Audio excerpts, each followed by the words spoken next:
Are you sure you don't want to come down? Carl lay spread out on his bed, game controller clutched in both of the paws that are thrown over his head against the pillow. He offers me a glance, but returns back to his game. This time, it's a new-looking open-world fantasy, and honestly, I'd much rather be watching him play it than doing homework. I just don't want to distract you, man. And you know how much help I am. I frown. Well, it'd be more for the company than anything. Don't you want to look through the stuff, too?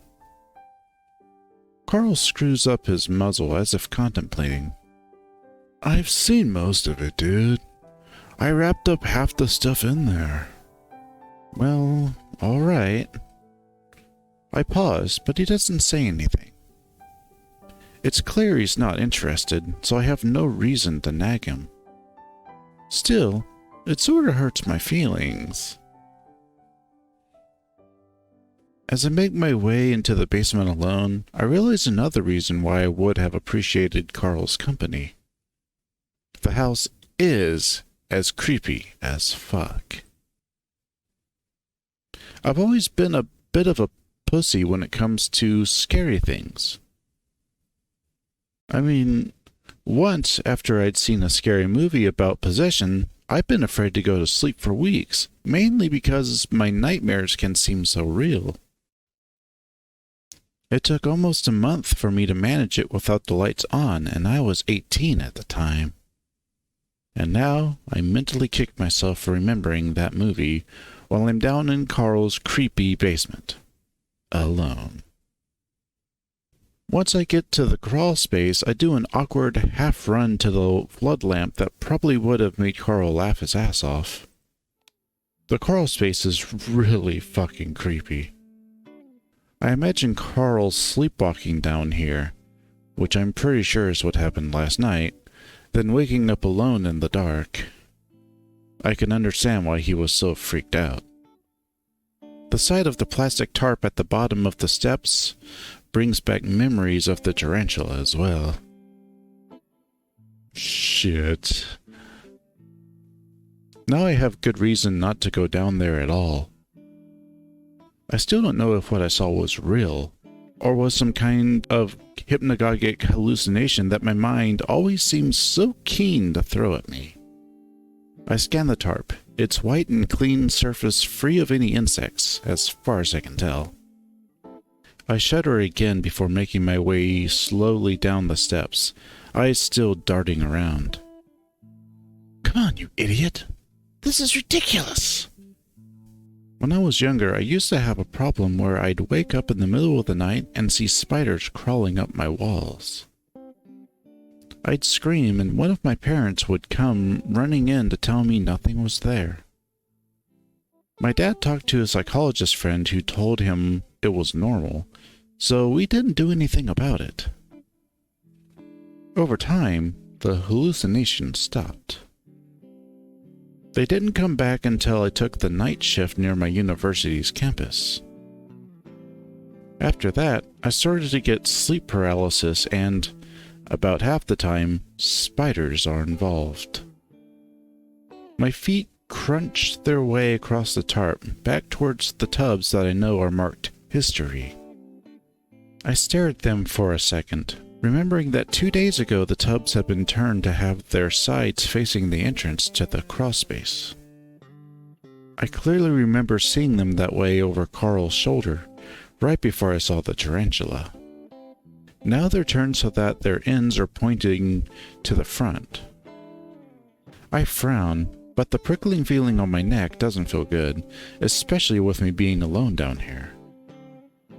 So I shove that to the back of my mind and grab the end of the bottom tub so I can start dragging it back towards the stairs. Sitting down and taking the lids off, I start sifting through the contents. Again, something isn't right. There are a few empty wrappers lying around among the artifacts, as if someone had unwrapped a few trinkets before taking them. I wonder if Carl decided to take a few things. God knows why he would. I removed those wrappers, 3 in all, and set them to the side before digging further in. This particular tub has a divider in it. As I start unwrapping things, I realize that one side is for the harder artifacts, like keys or knitting needles. The other has mostly paper items like photos and documents. On the paper side, I see a thick folder labeled Biography of James Hendricks. My eyes widen. Now that would come in handy. Is this a book or... As I open it up, I find a bunch of loose papers inside. While it's clearly copy paper, it's old enough in its own right. I move back down to the tarp so I can start spreading the documents out, not wanting to lose anything. I'm breathing heavily at this point, hardly believing my luck. There are hundreds of pages, and I hardly know where to start. After a while, I begin to deduce what this is. Someone's been trying to write a book on James Hendricks. From what I can tell, it was Carl's mother, Tricia. Some of the documents were typed out on a typewriter, so this might have been started as far back as the 80s. Getting married, having kids, and running a company probably slowed things down just a little bit. I grin. Well, it's too bad that this might never see publication. Carl's mom has no idea how much she saved my ass. On top of that, she's got it all organized. One divider indicates James Hendricks, while another marks Emma Hendricks, who I assume is James' wife. A few of them are filled with several names: Marilyn Smith, John Begay, Yanaha Begay, Christopher Leeway. Finally, the last section of the binder is filled with dividers indicating dates: 1825 to 1852, 1852 to 1875, 1875 to 1878, and 1878 to 1891. I start with that, my fingers shaking a bit with excitement as I start poring over Tricia's meticulous timeline using my phone to take notes. James was born in 1825 to an immigrant family from Ayr. His family faced oppressive prejudice from the day they arrived in the country. Despite this, they managed to make a living with James' father becoming a plumber, a profession that mainly dealt with lead. His father, Martin, was abusive, even more so than was acceptable for the time, and James suffered greatly for it. The mysterious death of his 5-year-old sister, Martha, led many of the townspeople to suspect murder on the father's part, but this was never proven. James left home at the age of 15. He told his remaining sibling, Jane, that if he were able, he'd find a place for them both to stay to escape their father. Not much is known about James Hendricks between 1840 and 1849, with Tricia assuming that he simply job-hopped around the tri-state area. What is known is that James set out west in 1850 during the gold rush. Luck struck quick with James finding gold in a quartz deposit in 1852. The first person James confided in about the find was his only friend, John Begay. John was a native desert fox and would go on to become James' business partner. This comes as a bit of a surprise due to John's many recorded instances of prejudice against the natives. With John's help, James officially laid claim to the mine before turning it into a business. While Echo was originally a small camp of less than 20 people, it became a mini boomtown. Over 2,000 people arrived within the next 3 years. Things went well for James after that. He became rich, built a mansion in Echo, and lived off the mine's seemingly endless flow of gold. He sent Jane, who was married with a large family at that point, a yearly sum of money. Meanwhile, no money was sent to his parents, who were living in deep poverty. He married Emma, a girl half his age, in 1860. They had 5 children: James, Thomas, Genevieve, Carol, and Martha. Things changed for James in 1875, though, when he was accused of sodomy with John Begay. The land being lawless at the time, John Begay was hanged by the locals.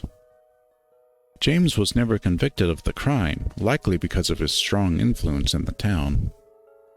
However, the ostracism grew to be too much, and in 1878, he left his family to live in solitude on the West Coast. He quietly started a moderately successful ice cream business in the 1880s. It didn't grow into the regional juggernaut it is today until it was taken over by his grandson, Peter. He died there in his villa in 1891 from an unusual insect bite. I rubbed my eyes and checked the time. 3 hours had passed already, and it's late in the afternoon. Apparently, Carl's game is so good, he hasn't even bothered to come down and check on me.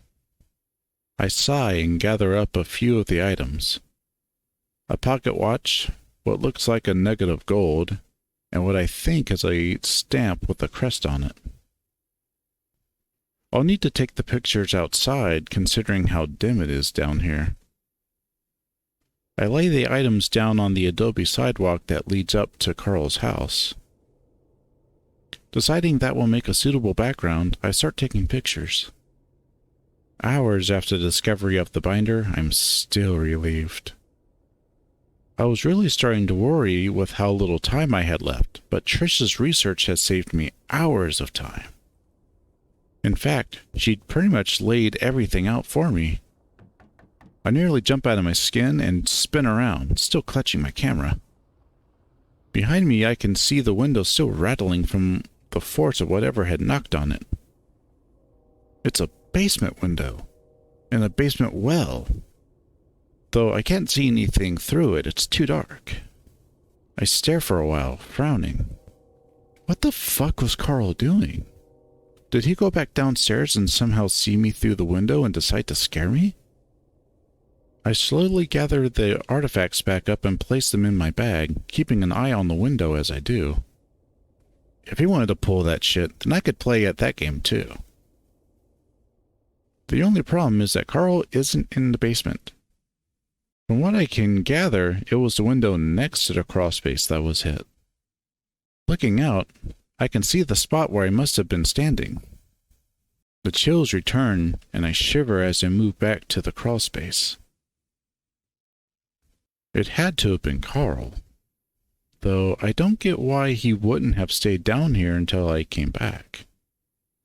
I gather everything back up and start to place them back in the tub in the same order I had taken them out. And that's when I notice something. At the very bottom of the tub, a plastic baggie has been opened with its contents spilled out.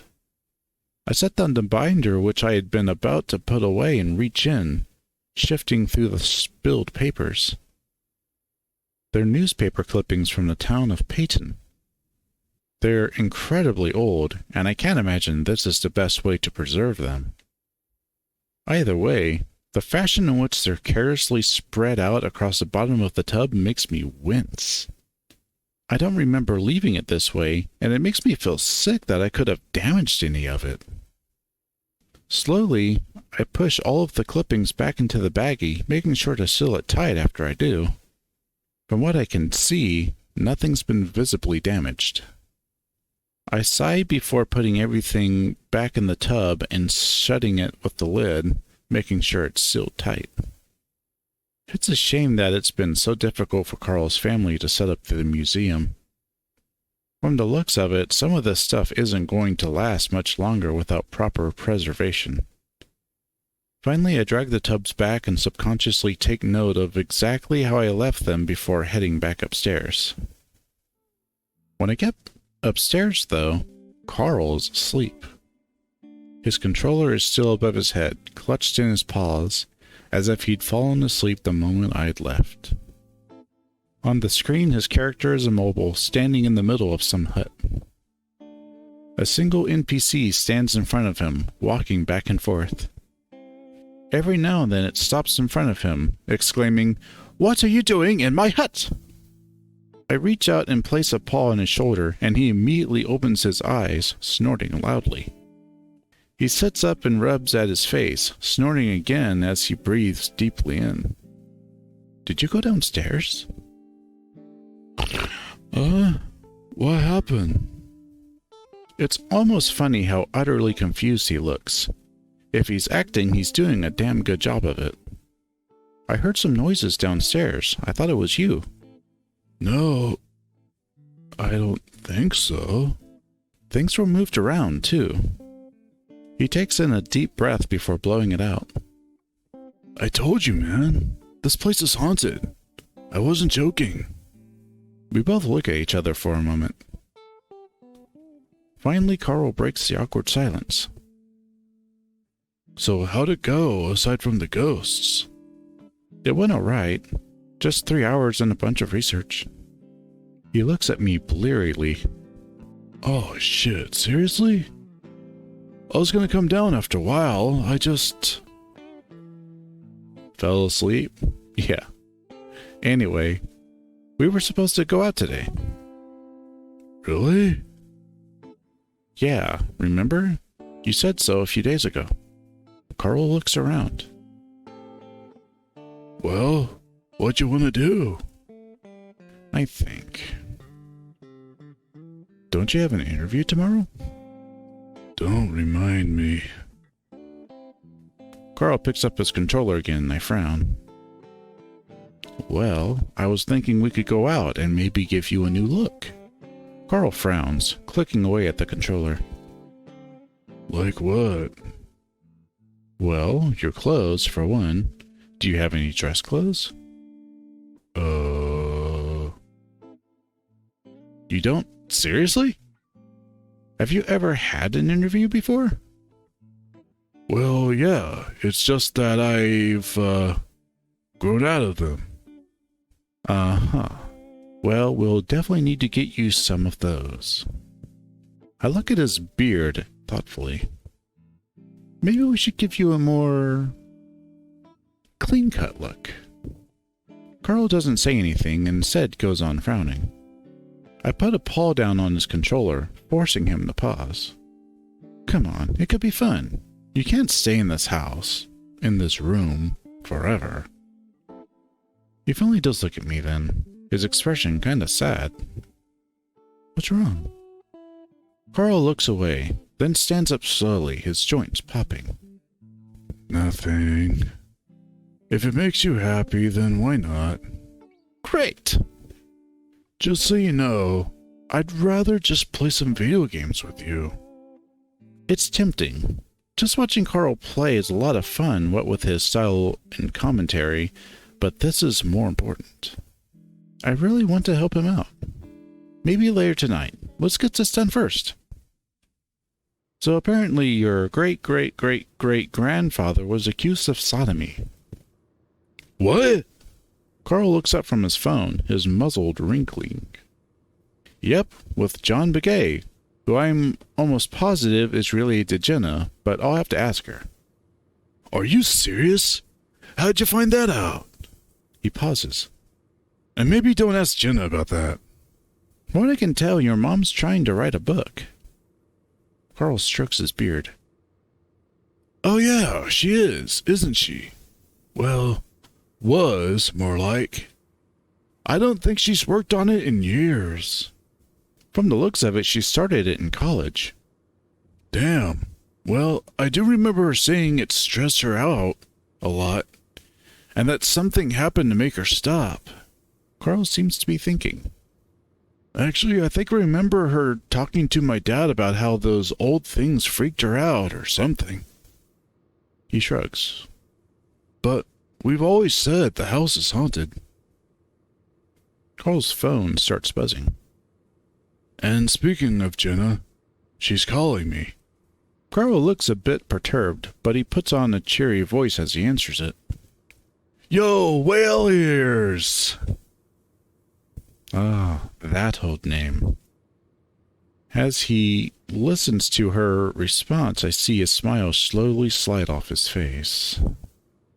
I can hear the sharp, muffled tones of Jenna's voice, even though he's holding the phone on the other side of his face. I don't... I guess she cuts him off because he doesn't finish. The glare. Here, let me talk to her.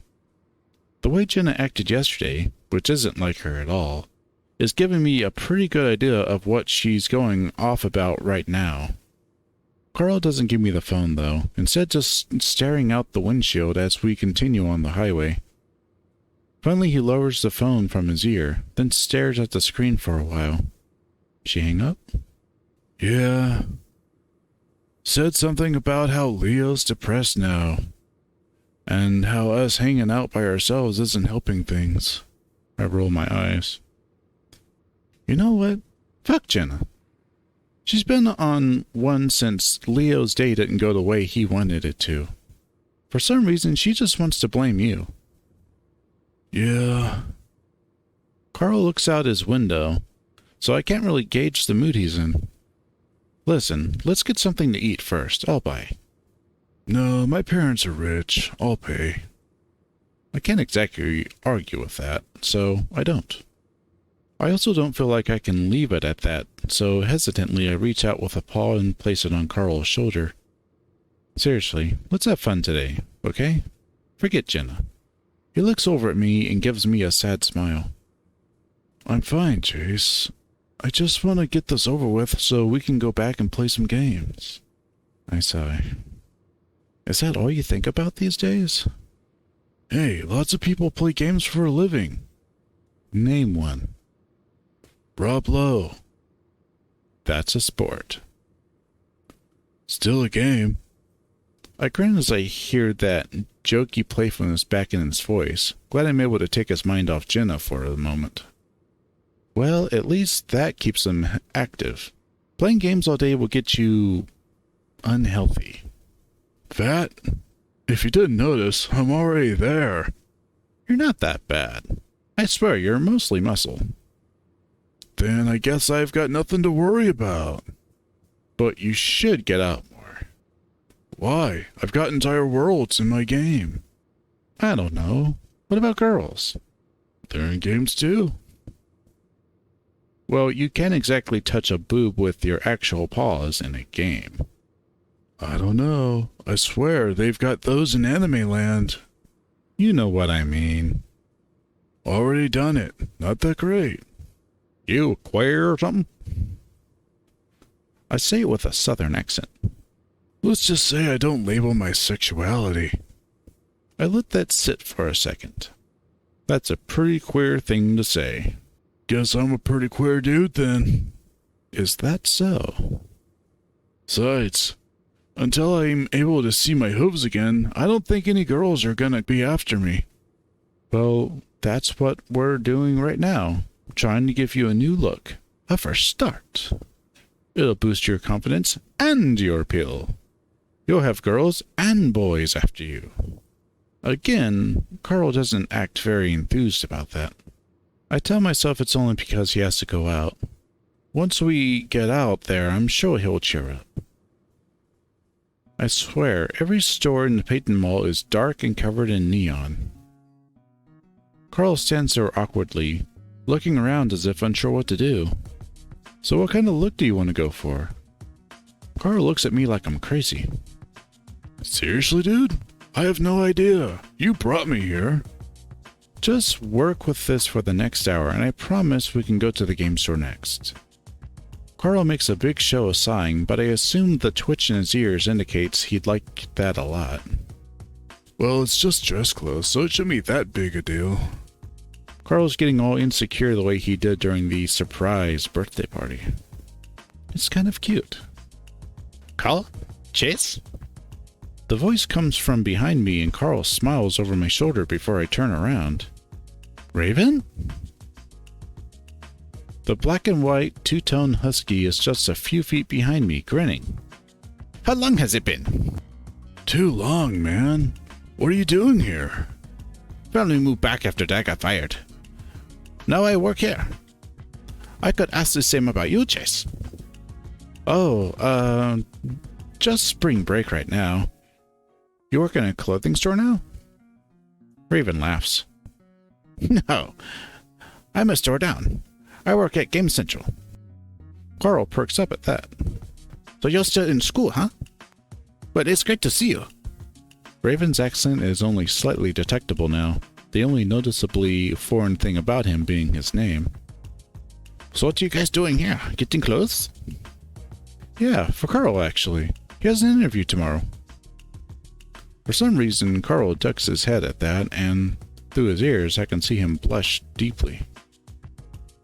Oh, really? It's about time. I mean, I have had a job before. So what kind of look are you going for? When Carl doesn't answer, I speak up. That's what we were trying to figure out just now, actually. Carl shrinks further into himself, his hat seeming to fall further over his eyes. Dude, it's just dress clothes, really. Well, I think you should get a red tie, at least. Might go good with your eyes. And maybe trim that beard. Since when are you a fashionista? Come on, Carl, let's at least try it out. Carl sighs, rubbing his forehead. Okay, fine, but only as long as we're out of here in the next hour. Hey, I gotta get back to work, but I'll be free in about an hour. Let's catch up.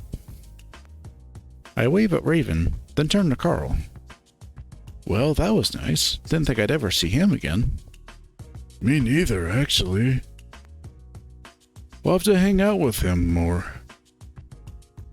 I mean, I like Flynn, but having to put up with him just to get a ride to the store isn't always worth it. Well, anyway, if you were wanting to get out of here in an hour, then we should probably get started. The process is a lot less painful than Carl makes it out to be. Soon enough, we're on our way to the food court, Carl carrying a bag way too big for the contents inside. We meet Raven again, and once we get our food, he suggests we eat outside. I look from my full combo meal to Carl's small, tiny container of tater tots. You not hungry? Carl just shrugs and grins at me. You just don't know the ways of the fatty. Huh? We're judged all the time, especially when we're eating. He delicately bites a tater tot in half before adopting a sarcastic tone. Ew, gross. Of course he's eating. That seems kind of unfair. See? Raven thinks so too. The husky is in the middle of a huge bite of his Subway sandwich, his eyes on Carl. He swallows before speaking. I can see that you're self-deprecating as ever. You know me. So, Chase, are you still dating that wolf, Leon? Leo, and no. I ignore the sidelong glance I get from Carl. Ah, sorry about that. You two were really cute together. It's hard to know what to say when people comment on your relationship. If someone isn't homophobic, gay relationships are usually cute or adorable. Or maybe it was just a size difference. But seriously, I've always wanted to date an otter. Oh, really? Yeah, they're adorable. Swimming clowns. Do it. Raven picks up on my sarcastic tone right away, but it doesn't seem to faze him. Well, yeah, you know what they say about otters and blowjobs. Carl almost chokes on his last tater tot. The hell, Raven? You barely know him, and you're saying that shit? Carl laughs, though. I'm sure to keep my face passive. Oh, and what do they say about otters and blowjobs? Raven laughs. You know, they never have to come up for air. 10 minutes non-stop. Raven giggles and makes a visible effort to keep a straight face. Sorry, I don't mean to make you uncomfortable. It's just one of those jokes I always hear. You can imagine I do, too. And it's 8 minutes, by the way. Psst, I'd take that too. Carl crumples up a straw wrapper and flicks it off Raven's bluish-looking nose, to which he simply smiles. Carl stands up. Hey, I'm going to the bathroom. Raven, don't be a dick. I'm not. We both watch Carl amble off before Raven turns back to me, that dopey smile back on his face. So, how long you gonna be here, Chase? We need to catch up. I wonder what catching up means when our biggest interaction up to this point was dissecting a shark in high school biology. Sunday, school starts up again on Monday. Despite having a head start on the project thanks to Carl's mom, I still get a nervous twinge in my stomach. I still have a lot left to do. Voiceovers, B-rolls, and oh god, editing. We should hang out. His adorable excitement is barely contained, and I'm pretty sure I can hear the thumping of his tail against the curb we're sitting on. Despite my earlier offense at his stereotyping of otters, I'm reminded at how much worse dogs get it. They're not common in Echo, or this side of the world for that matter. While otters are thought of as entertainers, I feel like it's better than dealing with being seen as a simpleton.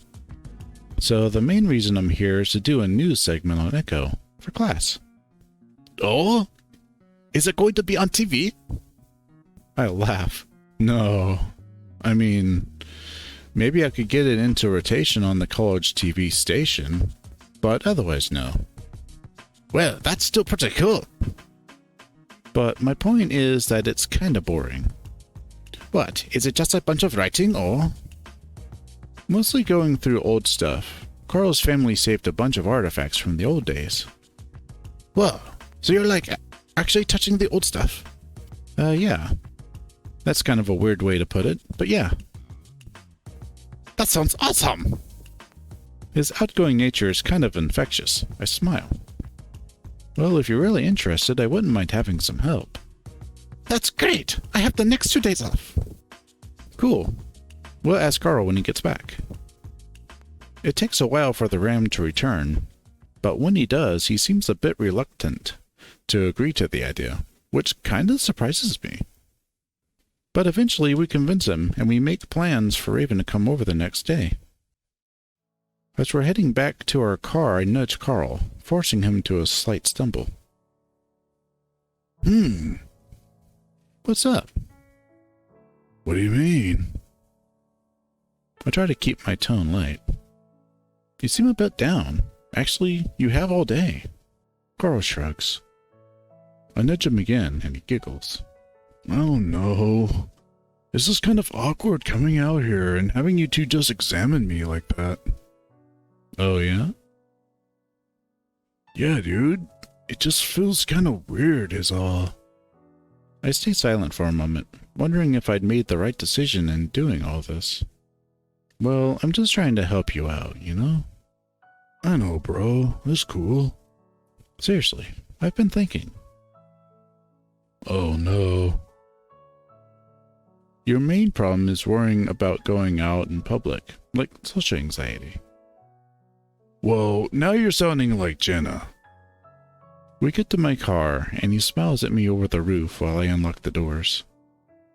I feel like if we can break through that, it'll help you out a bunch. I break eye contact as we both slide into our respective seats. And I think this job will be a huge part of that, so I really want you to get it. As I lean to the side to pull out my seatbelt, I feel something warm and soft pressed to my cheek. It only lasts for a second, then it's gone. I look over at Carl, but he's looking out the window. Did you just kiss me? Yeah, bro. Are you high? No, I mean, maybe? He giggles. So, yes. Slowly I pull out of the parking space.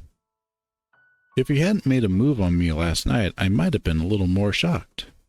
Where the hell did you get high, anyway? Alley behind the mall. Charming. Yeah, pretty sure I've got a few needles stuck in my hooves. We drive in silence for a while, Carl looking out at the desert scenery while I squint out the windshield trying to see through the hazy orange sunset. I did mean that, by the way. What? Just... thanks. Sure. I don't know what else to say, so I leave it at that, and we drive along in pleasant silence. Carl still seems a little sad, and I can't pinpoint why. I'm hoping that it's just a phase. That by the time this interview is over, he'll be able to get past his anxiety and finally be done feeling like a failure at everything.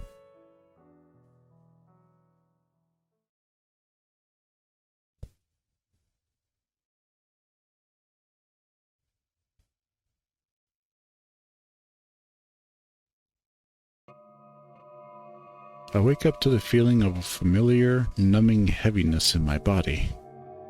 I try to move, tugging at what feels like a massive weight on my arms and legs, but all I can manage is to wiggle my fingers.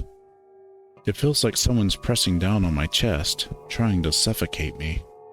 And something's in the room with me. I can't help myself. I open my eyes. A blood-red glow fills Carl's room, as if from a nightlight covered in blood. The sight would have made me whimper if I was able to make any kind of sound. My eyes flick around the room. It looks strangely empty, a lot more empty than I remember it, as if Carl is in the middle of a move and he'd packed up all of his toys and decorations. In fact, the only thing I recognize in his room is his bed, the blankets tossed back and empty. I'm alone. I hear a chuckle right next to my ear, and it's straight out of a horror movie. Whatever it is, it's right out of my line of sight, and I can't turn my head to see what it is. My heartbeat picks up, and I decide to close my eyes, knowing that nothing good will come out of opening them. It breathes heavily in my ear for a while, then stops. The weight lifts off my body and I feel its presence leave. I sit up, open my eyes again, and sigh with relief. Then I realize the room is still empty, and so is Carl's bed. Die! Something yanks me out of bed, and suddenly I'm being pulled by both feet down the hallway. Down the stairs. Down the basement. Towards the crawl space. Into darkness. Furry legs crawl all over my body and pinpricks pierce every inch of my flesh. I'd give anything to be able to scream right now. I gasp and jolt out of the paralysis. I wait a good 10 seconds before I'm convinced that I'm really out of it. Carl's snoring loudly in his bed, one arm dangling over the side while his belly rises and falls. I sit up and rub my face, wondering how the hell I'm gonna get back to sleep after that.